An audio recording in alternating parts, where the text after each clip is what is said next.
नमस्कार साथियों, मैं राजवर्धन चौहान एक बार फिर से आप सभी का स्वागत करता हूं आपके अपने YouTube channel study web classes पर। और समय हो रहा है यूपी पुलिस की परीक्षा को ध्यान में रखकर जो आपकी हिंदी की सीट्स है उन पर बात करने का।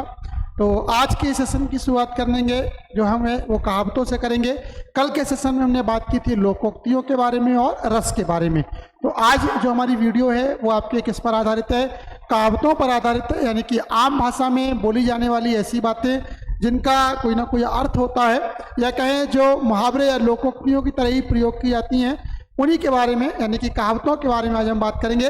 लेकिन वीडियो की शुरुआत करने से पहले कहना चाहूँगा, यदि चैनल को सब्सक्राइब नहीं किया है तो चैनल को सब्सक्राइब जरूर करें, बेल आइकन के बटन को जरूर दबाएं, जिससे कि नई नई वीडियोस की जानकारी आप तक समय से पहुंचती रहे।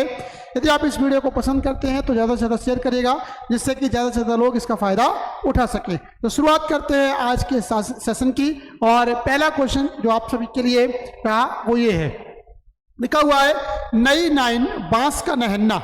नई नाइन बांस का नहन्ना, इस कहावत का अर्थ क्या है? ठीक है, पहला दे रखा है नए नए चाव पूरे करने हेतु अपव्यय करना। नंबर 2, नए शौक को पूरा करने के लिए अजीब काम करना। नंबर 3, नए व्यक्ति को मूर्ख बनाना। और नंबर 5, नई दुल्हन गृहस्थी के विषय में बहुत कम जानती है। नई नाइन बांस का नहन्ना, ठीक है, तो इसका मतलब होता है नए शौक को पूरा करने के लिए अजीब काम करना। यानी कि पहले का जो सही आंसर है वो है बी, नए शौक को पूरा करने के लिए अजीब काम करना। ये क्या बोला जाता है? नई नाइन बांस का नहन्ना। इसका अर्थ है नए शौक को पूरा करने के लिए किसी के द्वारा कोई अजीब काम किया जाए तो उसके लिए इस कहावत का प्रयोग किया जाता है। चलिए दूसरे क्वेश्चन की ओर बढ़ते हैं। दूसरा क्वेश्चन है दर्जी की सुई कभी ताश में कभी टाट में। दर्जी की सुई कभी ताश में कभी टाट में, ये दे रखा है। और इसका सही जो अर्थ है वो क्या होगा? कोई दोष ना होना, या ये खाली लिखा हुआ है, इसे आप खाली पढ़ें। खाली ना होना, कबाड़ी का काम करना या बेकार होना। दर्जी की सुई कभी ताश में और कभी टाट में, इसका अर्थ होता है कि खाली ना होना। ठीक है, जिसके पास हुनर होता है, जिसके पास अपनी ज्ञान होता है, वो व्यक्ति कभी भी खाली नहीं रहता। तो वही उसी के लिए प्रयोग किया जाता है दर्जी की सुई कभी ताश में कभी टाट में। यानी दूसरे का जो सही आंसर है वो है आपका बी। ठीक है, क्वेश्चन नंबर 3 की ओर बढ़ते हैं। अंधे के हाथ बटेर लगना। अंधे के हाथ बटेर लगना बहुत ही चर्चित कहावत है। अंधा भी अपना लक्ष्य प्राप्त कर सकता है, गलत। भाग्य से कोई वस्तु मिल जाना, ठीक है, ये भी गलत। अचानक कोई लाभ होना, ये भी इसका अर्थ नहीं होगा। इसका अर्थ होता है बिना परिश्रम के सफलता मिल जाना। कोई मेहनत ना करना और बगैर मेहनत के ही अगर किसी को सफलता मिल जाए तो उसके लिए इस कहावत का प्रयोग होता है, जिसे हम बोलते हैं अंधे के हाथ बटेर लगना। ठीक है, बगैर मेहनत के ही, बगैर परिश्रम के ही किसी कार्य का सफल हो जाना, किसी कार्य में सफल हो जाना, उसके लिए इस कहावत का प्रयोग किया जाता है, जिसे हम बोलते हैं अंधे के हाथ बटेर लगना। ठीक है, चलिए क्वेश्चन नंबर 4 की ओर बढ़ते हैं। लिखा हुआ है खेती पाती बिनती और घोड़े की तंग, अपने हाथ संभालिए चाहे लाख लोग हों संग। ठीक है, लिखा हुआ है खेती पाती बिनती, खेती पाती बिनती और घोड़े की तंग, अपने हाथ संभालिए चाहे लाख लोग हों संग। अपना काम स्वयं करें, अन्य लोगों की सहायता की उपेक्षा करके अपना काम स्वयं संपन्न करो। सी, चाहे लाखों लोग शत्रु के साथ हो फिर भी हिम्मत नहीं हारनी चाहिए। और 5वां, किसी भी दूसरे पर अपने काम के लिए भरोसा मत करो। तो खेती पाती बिनती और घोड़े की तंग, अपने हाथ संभालिए चाहे लाख लोग हों संग, इसका अर्थ होता है अपना काम स्वयं करिए, अपने आप पर आश्रित होना और किसी के ऊपर आश्रित ना रहे।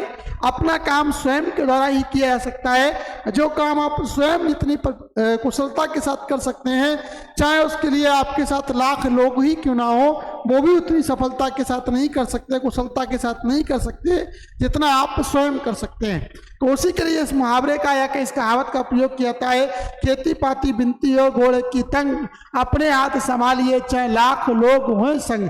अपना काम आप स्वयं करें, ठीक है, दूसरे के ऊपर इनकी जिम्मेदारी नहीं छोड़नी चाहिए। अगला क्वेश्चन, आम खाने के या पेड़ गिनने के, आम खाने के या पेड़ गिनने के इस कहावत का क्या अर्थ है? ठीक है, नंबर 1 अपने काम से काम रखना, नंबर 2 व्यर्थ की बातें ना करके केवल अपने मतलब की बात करना, या तो स्वार्थ पूरा करना या दूसरों के काम में टांग अड़ाना और किसी से कोई मतलब नहीं होना। तो इसका अर्थ होता है व्यर्थ की बातें ना करके केवल अपने मतलब की बात करना, ठीक है, केवल अपने मतलब की बात करना। आम खाने या पेड़ गिनने का अर्थ होता है केवल अपने काम से काम रखना, यानी कि व्यर्थ की बातें ना कर कर केवल अपने मतलब की बात करना, ठीक है।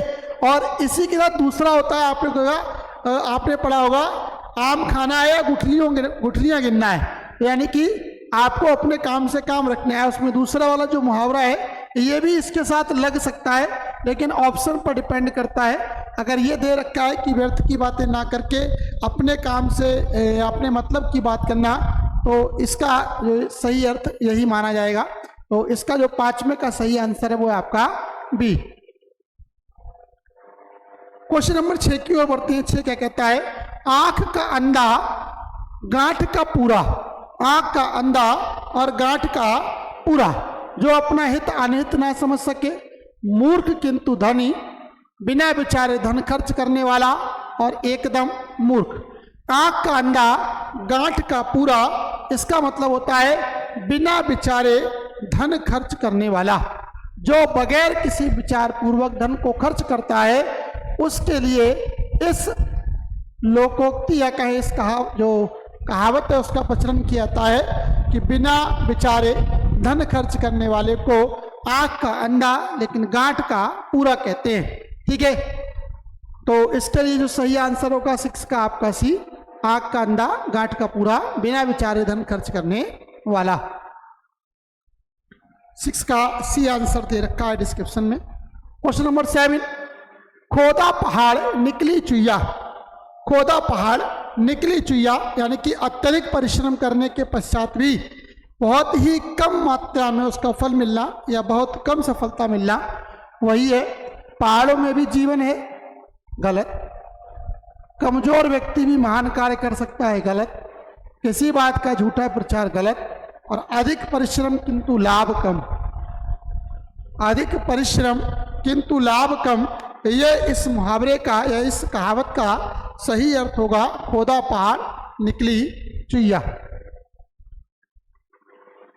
क्वेश्चन नंबर 8, पड़े फारसी बेचे तेल, ये देखो कुदरत का खेल। पड़े फारसी बेचे तेल, यह देखो कुदरत का खेल, ठीक है। लिखा हुआ है योग्यता से उच्च स्तर पर कार्य करना, विवश होकर योग्यता से निम्न स्तर का कार्य करना, भाग्य के हाथों विवश होना और पढ़ लिख कर बेकार कर देना। तो पढ़े फारसी बेचे तेल, मतलब आपके पास योग्यता है लेकिन फिर भी आप निम्न काम को कर रहे हैं, और ये क्या है? ये केवल और केवल आपकी जो व्यवस्था है या जो आपका समय है उसके कारण ऐसा हो रहा है। तो यानी कि विवश होकर योग्यता से, विवश होकर योग्यता से निम्न स्तर का कार्य करना, ये इसका सही अर्थ होगा पड़े फारसी बेचे तेल, यह देखो कुदरत का खेल। तो इसका सही अर्थ क्या है? इसका सही अर्थ है आपका 8th का बी।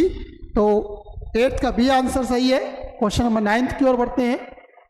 यहां पर भी थोड़ा सा सुधार होगा।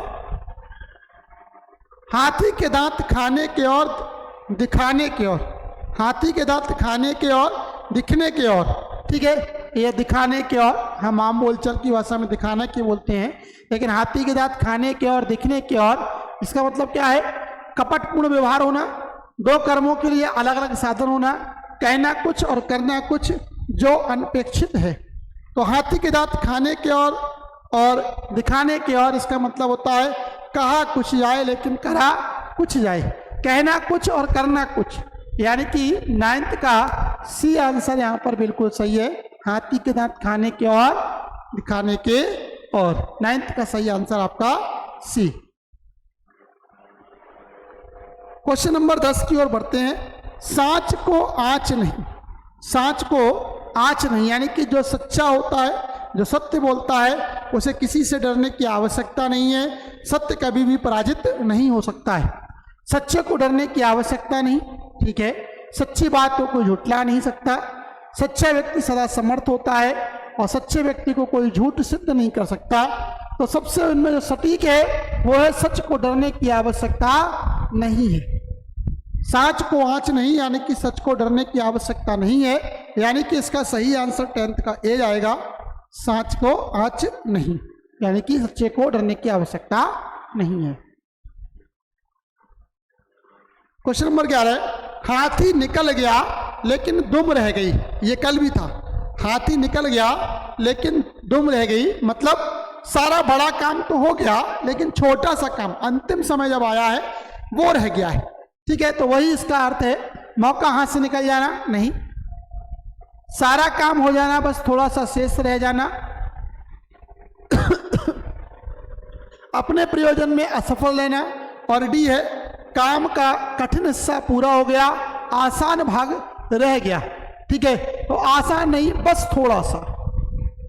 वैसे अगर देखा जाए तो सी वाला ऑप्शन भी इसमें ठीक लग रहा है। काम का कठिन हिस्सा पूरा हो गया लेकिन आसान भाग रह गया। तो हाथी निकल गया यानी कि सारा काम हो गया है, बस थोड़ा सा काम शेष रह गया है। तो ये भी इसका सही आंसर हो सकता है, यानी कि बी और डी ऑप्शन यहाँ पर बिल्कुल सही है। अब ये पेपर पर डिपेंड करता है कि आपके कौन से मिलते हैं, बी मिलता है या डी मिलता है। चलिए क्वेश्चन नंबर 12 की ओर बढ़ते हैं। घर का जोगी जोगड़ा आन गांव का सिद्ध। घर का जोगी जोगड़ा आन गांव का सिद्ध। घर में सुख परदेश में दुख, अपने घर में योगी बनना, अपने गांव घर की अपेक्षा अन्यत्र अधिक सम्मान और इनमें से कोई नहीं। तो इसका सही आंसर है अपने गांव घर की अपेक्षा अन्यत्र अधिक सम्मान प्राप्त करना, ठीक है। घर का जोगी जोगी और आन गांव का संत, ये आम भाषा में कहावत प्रयोग की जाती है। घर को जोगी जोगी और आन गांव में संत या सिद्ध, या घर का जोगी जोगड़ा आन गांव का सिद्ध। इसका जो सही अर्थ है अपने घर की अपेक्षा अन्यत्र सर्वत्र सम्मान होना।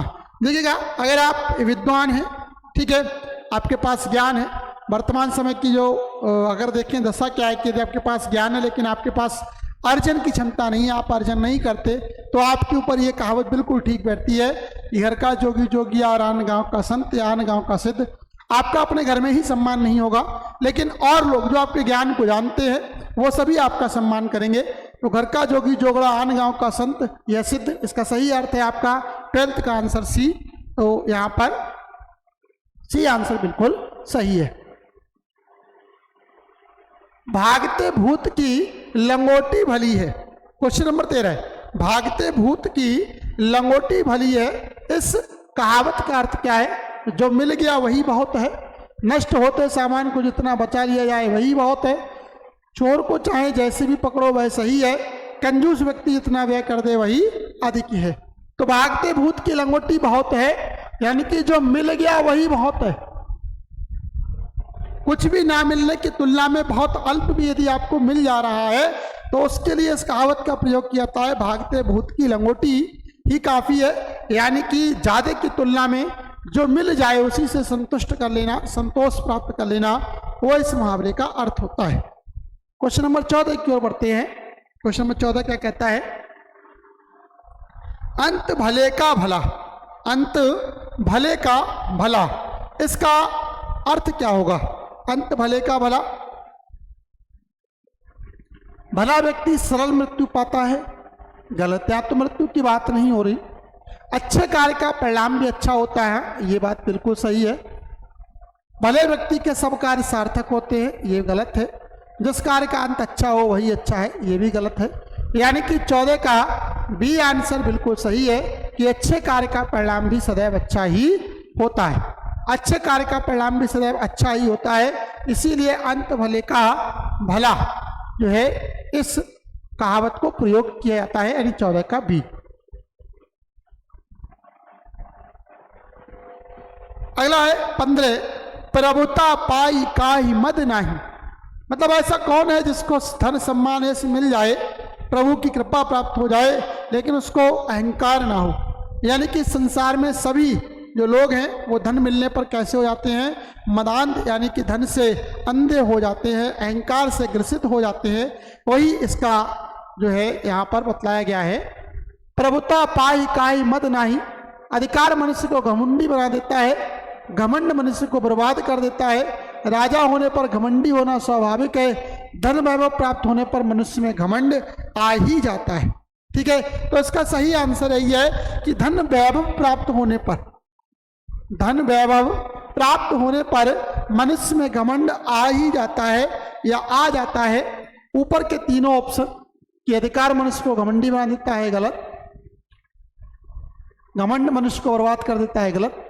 राजा होने पर घमंडी होना स्वाभाविक है। तो यहाँ पर सही आंसर डी कि धन वैभव प्राप्त होने पर मनुष्य में जो है वो अहंकार आ ही जाता है, यानी कि 15 का सही आंसर आपका डी होगा। क्वेश्चन नंबर 16 की ओर बढ़ते हैं। एक पंथ दो काज, एक पंथ दो काज, इस मुहावरे का, इस कहावत का अर्थ क्या है?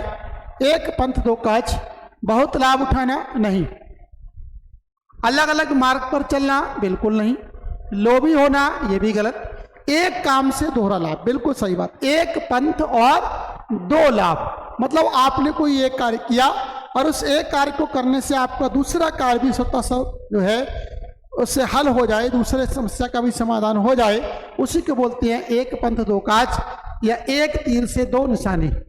ठीक है, एक काम से दोहरा लाभ लेना। तो सही आंसर यहाँ पर 16 का डी जाएगा। चलिए 17 नंबर,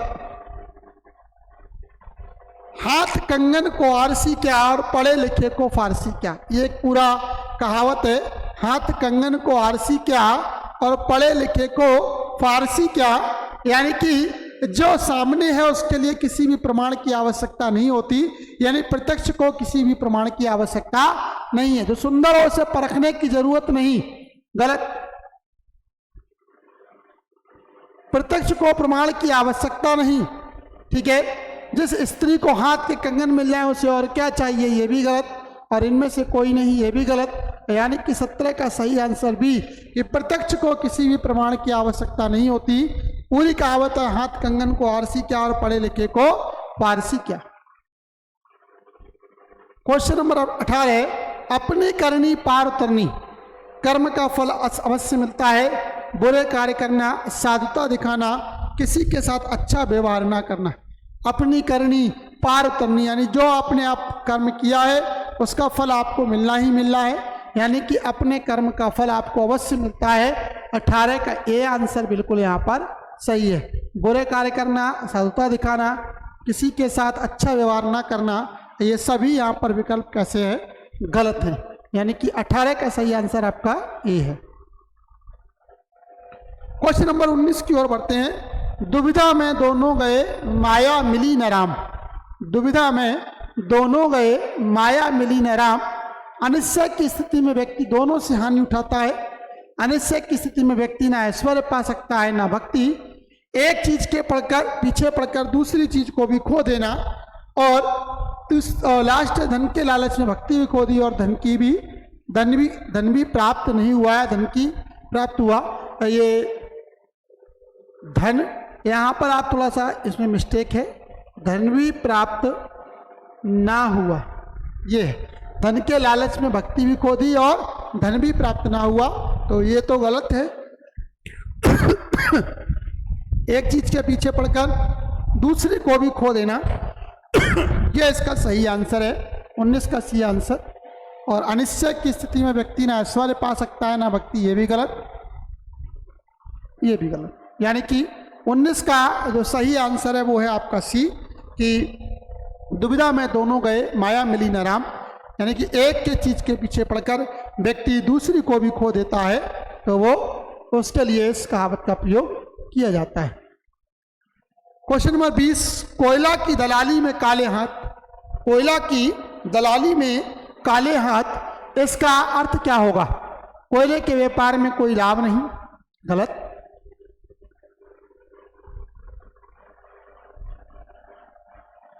बुरे कार्य का बुरा फल, ये भी गलत। काले धंधे से काला धन प्राप्त होता है। और डी, बुरी संगत से बदनामी मिलती है। तो कोयला की दलाली में काले हाथ, यानी कि बुरी संगत से आपको क्या है, बदनामी ही हाथ रखने वाली है। बुरी संगत से आपकी बदनामी ही होती है। 20 का डी आंसर बिल्कुल सही है। 21, गंगा गए गंगादास, जमुना गए जमुनादास। गंगा गए गंगादास, जमुना गए जमुनादास। अवसरवादी मनुष्य, चरित्रहीन मनुष्य, सिद्धांतहीन मनुष्य और क्षण क्षण बदलने वाला मनुष्य। गंगा गए गंगादास, जमुना गए जमुनादास, इस कहावत का जो अर्थ होता है वो होता है आपका सिद्धांतहीन पुरुष। जिस पुरुष का कोई भी सिद्धांत नहीं है उसके लिए इस कहावत का प्रयोग किया जाता है। गंगा गए गंगादास, जमुना गए जमुनादास, यानी कि 21 का जो सही आंसर है वो है आपका सी, सिद्धांतहीन मनुष्य। 22, जैसी करनी वैसी भरनी। जैसा आप कार्य करेंगे वैसा ही उसका फल आपको प्राप्त होगा। ये इस मुहावरे का अर्थ होता है, यानी कि कार्य के अनुसार आपको परिणाम मिलता है। बिल्कुल सही बात है। जो जितना उधार लेता है उसे उतना ही लौटाना पड़ता है, गलत। बुरे काम का बुरा परिणाम होता है, गलत। अच्छा फल चाहने वाले को बुरा काम छोड़ देना चाहिए, ये भी इसका सही अर्थ नहीं है। जैसी करनी वैसी भरनी, यानी कार्य के अनुसार परिणाम मिलता है। अच्छा करेंगे तो अच्छा मिलेगा और बुरा करेंगे तो आपको बुरा परिणाम उसका भुगतना पड़ेगा। 23, मन के हारे हार है और मन के जीते जीत। मन के हारे हार है और मन के जीते जीत, इसका क्या अर्थ होगा? हिम्मत मत हारो तो अवश्य, यहाँ पर हिम्मत ना हारो होगा। हिम्मत ना हारो तो अवश्य सफल होगे, गलत। हतोत्साहित होंगे तो असफलता मिलेगी और उत्साह पूर्वक कार्य करने पर सफलता। यानी मन के हारे हार है और मन के जीते जीत। मन में ठान लीजिए यदि सफल होना है तो सफल होके रहेंगे। मन में भाव आ गया कि असफल होंगे तो असफलता ही आपको मिलने वाली है। बी आंसर यहाँ पर बिल्कुल सही है। हिम्मत वाले की जीत होती है, इतने का अर्थ देती है लेकिन दूसरे का अर्थ नहीं दे रही। और जैसा मन होगा वैसा परिणाम होगा, ये भी गलत है। मन के हारे हारे और मन के जीते जीत, तो इसका सही आंसर है आपका बी, कि यानी हतोत्साहित होंगे तो असफलता मिलेगी और यदि उत्साहित रहेंगे तो आपको सफलता मिलेगी। क्वेश्चन नंबर 24, तन पर नहीं लत्ता पान खाए अलबत्ता। यह कहावत है, तन पर नहीं लत्ता और पान खाए अलबत्ता। बुरी आदत में पड़ना, झूठा दिखावा दिखाना, बहुत गरीब होना और रोब डालना। तो देखिए, पान तन पर नहीं लत्ता यानी कि पहनने को कपड़े नहीं है और पान खाया जा रहा है स्पेशल वाला, यानी कि आप झूठा दिखावा करते हैं।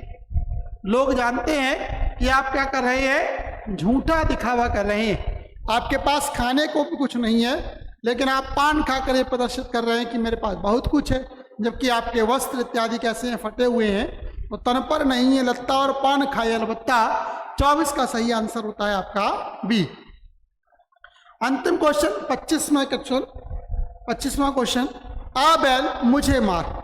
ठीक है, आ बैल मुझे मार, फटे में टांग देना, छेड़छाड़ करना, जानबूझकर मुसीबत में पड़ना और बैल के सामने वीरता दिखाना। आ बैल मुझे मार, इसके लिए कहता है जानबूझकर मुसीबत मोल लेना। जानबूझकर मुसीबत मोल लेना या मुसीबत में पड़ना, यह इस मुहावरे का सही अर्थ होता है। अरे पता है कि बैल जो है हानिकारक है, आपको मार सकता है, तो घूम के निकल जाइए ना, बच के निकल जाओ। लेकिन जानबूझकर उसे बुला रहे हो, अपनी ओर आकर्षित कर रहे हो, तो इसका मतलब क्या है कि आप जानबूझकर ही मुसीबत में पड़ना चाहते हो, जानबूझकर मुसीबत को मोल ले रहे हो, और यही इसका सही अर्थ होगा। यानी कि आ बैल मुझे मार, इस मुहावरे का जो सही अर्थ है वो जानबूझकर मुसीबत में पड़ना। तो ये थे आज के 25 क्वेश्चंस। आशा करता हूँ आपको आज की वीडियो पसंद आई होगी। यदि आप इस वीडियो को पसंद करते हैं तो ज़्यादा से ज़्यादा शेयर करिएगा, जिससे कि ज़्यादा से ज़्यादा लोग इसका फ़ायदा उठा सकें। आज के लिए फिलहाल इतना ही, धन्यवाद।